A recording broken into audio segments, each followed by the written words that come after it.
It was special because Ash has epilepsy, and we wanted to prove to people that just because you have epilepsy or a bit of a disability, you can still do things with the right mindset. He also had cancer at 19 years old. He almost died. So he's a wonderful man, and he's really faced great adversity in his life. But it sort of went wrong, didn't it? Because about 200 miles off Australia, you hit this storm and you had to be rescued. I mean, just paint a picture of what it was like out there. So just imagine you're in a tiny boat, it's about 5 metres in length, you're huddled up into a little kind of cabin, and you've got waves the size of a 2 or 3 storey building pounding down on the boat. The sheer power, the force and the sound is something you'll never forget. Is it scary? I've got to be honest, yes, it's quite frightening. Yeah, and the second time the boat rolled was when Ash was violently thrown in the cabin and hit his head.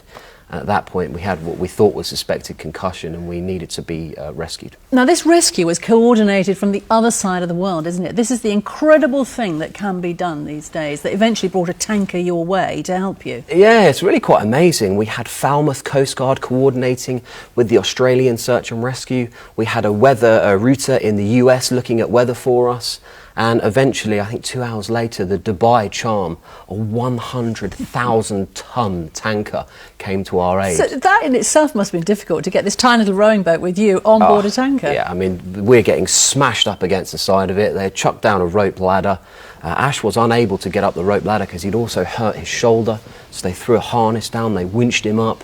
I then had to jump onto this ladder, and as I jumped onto this ladder, the boat just fell away from me in the waves, and I'm just stood there clinging to a rope like I've never in my life have I.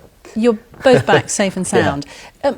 Can I ask you the question? I mean, you are an adventurer in yourself. Do you ever feel the responsibility that you put yourself in a situation where other people have to rescue you? Well, that's a really good question, and I think what we need to think about here, there's risk in everything that we do, even walking down the street. And if you don't push yourself outside of your comfort zone, you'll stay in the same place for the rest of your life. And everyone has the capability to be whoever they want to be.